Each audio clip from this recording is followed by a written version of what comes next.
देखिए आपसे बोला हुआ क्वेश्चन में find the nature of roots of the equation and hence solve it. एक बात याद रखना, इसमें तीन कंडीशन होती हैं जैसा कि उसने बताई थी। अगर d की वैल्यू 0 से बड़ी होती है तो उसके दो रियल रूट्स आते हैं और डिस्टिंक्ट भी आते हैं। डिस्टिंक्ट मतलब अलग अलग, ठीक है भैया कनिष्का। अगर d की वैल्यू 0 के इक्वल होती है तो दो रियल रूट्स आते हैं और दोनों इक्वल आते हैं।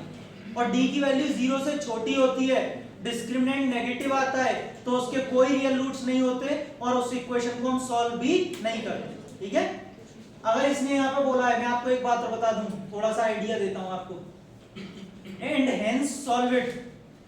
90% यहीं से आपको श्योर हो जाना चाहिए कि इसमें d या तो पॉजिटिव आएगा या 0 के बराबर आएगा, वरना हेंस सॉल्व इट वो बोलता नहीं। लेकिन फिर भी हमारा काम है, हम तो सारा करके भी दिखाना है, लेकिन कुछ कुछ चीजें आइडिया की होती हैं। अब क्यों होती हैं? बाई चांस कभी कभी आपसे कैलकुलेशन में मिस्टेक हो गई और आपका d आ रहा है 0 से छोटा, तो आप थोड़ा सा अपना दिमाग लगा लेना, इसने सॉल्व इट बोला है तो कहीं ना कहीं हमसे गलती हो सकती है। ठीक है, इसलिए बोल रहा हूं। वर्षा, अगर हम यहां से कंपेयर करें तो बेटा a की वैल्यू 3 आ रही है, माइनस का 4√3 है और c की वैल्यू 4 है। सबसे पहले हम d निकालते हैं। फॉर्मूला इज b² माइनस का 4ac। b की वैल्यू माइनस का 4√3। अभी चेक कर लेता हूं मैं कितना आ रहा है। a की वैल्यू 3 और c की वैल्यू 4।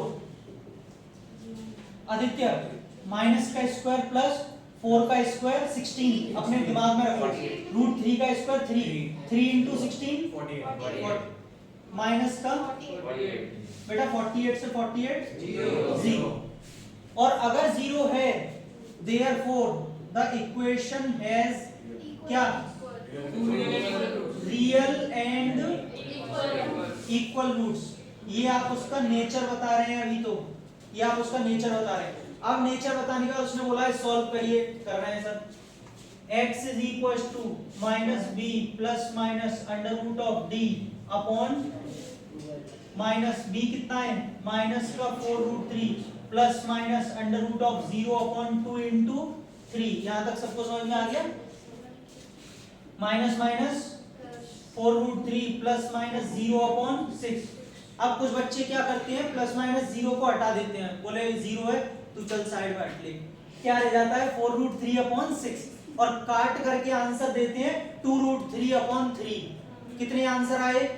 1। लेकिन आने कितने चाहिए? क्योंकि क्वाड्रेटिक है तो सर आप दोनों को लिख के दिखाएंगे, भले 0 है लेकिन एक बार प्लस का और एक बार माइनस का। जी, आपको दोनों केसेस बताने हैं। और इस तरीके से इसके यहाँ पर 4√3 अपॉन 6 और इसमें भी 4√3 अपॉन 6, 2 से काट दो तो 2√3 अपॉन 3 और ये लीजिए बेटा, यही आंसर है इसका। ठीक है, नोट कर लीजिए, ये खत्म हो गया।